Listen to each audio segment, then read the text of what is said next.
Hello Movie Club, it's me again, and we are reviewing The Untouchables. I thought we honestly did this movie already, but seeing as we're going to be doing a classic starring Kevin Costner, Sean Connery, and of course the great Robert De Niro as Al Capone. What? What did you say? The INtouchables? The hell is The INtouchables? Hang on one second. So apparently it's the INtouchables, not the Untouchables. Sorry, I thought you guys made a spelling mistake. It's still a good film. As a matter of fact, I might even prefer it. However, this is a very, very, very cliche film. This storyline is extremely overused. I mean, in fact, the fact that even at the bottom it says based on a true story, appropriately true, makes it even more so. Am I doubtful that it is a true story? Yeah. Am I wrong? 100% yes, probably. One Google search could prove me, but I don't have the intention of looking that up. But here's the thing. Being cliche does not make a movie bad. Far from it. This is a very, very good movie. It has good characters. It has good story, good heart, good direction, good music, good everything in it. The only thing that makes it cliche is the fact that this storyline has been used so many times. I mean, just to name a few, Good Will Hunting, The Blind Side, Forrest Gump. These are all movies with a similar storyline. And actually, The Blind Side and this movie are story-wise basically identical. You have a poor character, usually black, but who has a good sense of their self, who is adopted by a person of wealth, usually white, and the two of them change each other for the better. The poor person, through the opportunities afforded by the wealthy person, is able to see the world from a different point of view, is able to learn how to do better for themselves, and is thus able to rise above their former self and their former station.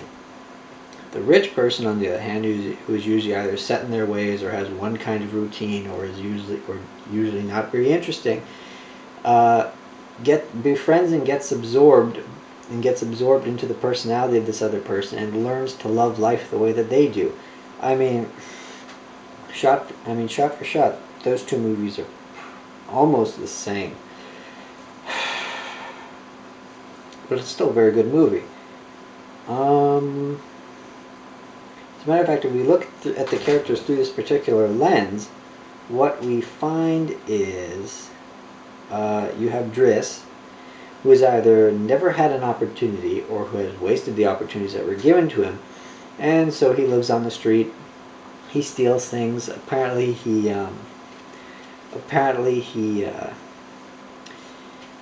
has a lot of schemes that aren't going to work. If you look at the family he comes from, it's one of those stereotypical poor families where you have a bunch of kids, and as we learn later on in the film, none of whom have the same father. And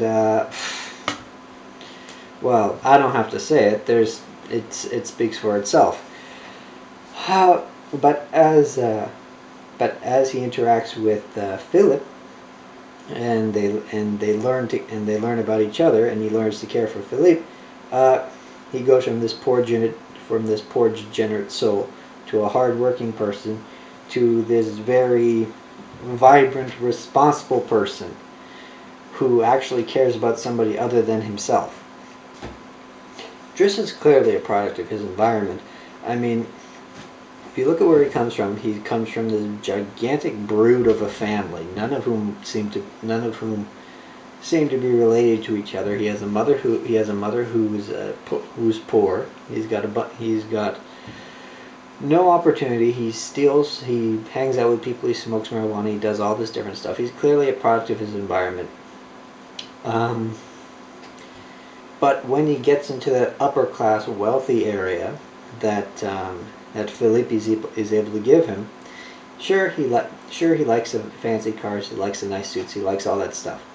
But he learns to appreciate them through a different eye, as not something that these are things that people possess because they're wealthy, but these are things that are nice to have, and it's nice to be able to have them. So you work for them, and you take responsibility, and you develop, and you gain all of those things that make you an adult, apparently. And through that, you're able to appreciate them all the more. Does that make sense? Now, when it comes to the dance scene, I have to disagree with the classic librarian, because I believe that there are 3 ways that you truly get to know somebody. Number 1, get inebriated with them, such as I'm doing right now. Oh, that's good stuff. Number 2, get angry with them, because when people are angry, they say the most hurtful things, and chances are they're true because their inhibitions are down and they're trying to win the fight. The 3rd one is to get them out on the dance floor, because people express themselves truly through dance. If somebody's quiet or reserved, they're just 2-step. Somebody who's outgoing, they're out there, they're just having the time of their lives. Take a guess which one I am. And in films like this, it's kind of necessary that you have a scene to sum up everything that's happened in all the character development that's happened in the first half of the movie.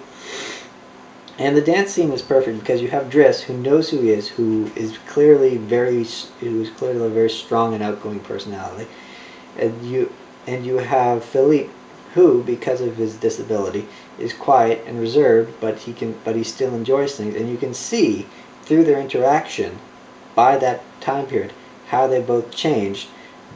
Driss has learned to appreciate Philippe's music in his own personal way, and Philippe has fun with Driss, and it just shows how much they've changed through their interaction with one another. It's this mandatory thing that happens in all these movies, The Blind Side, all of these movies that I listed before, and plenty others have them. And in a way, it complements the.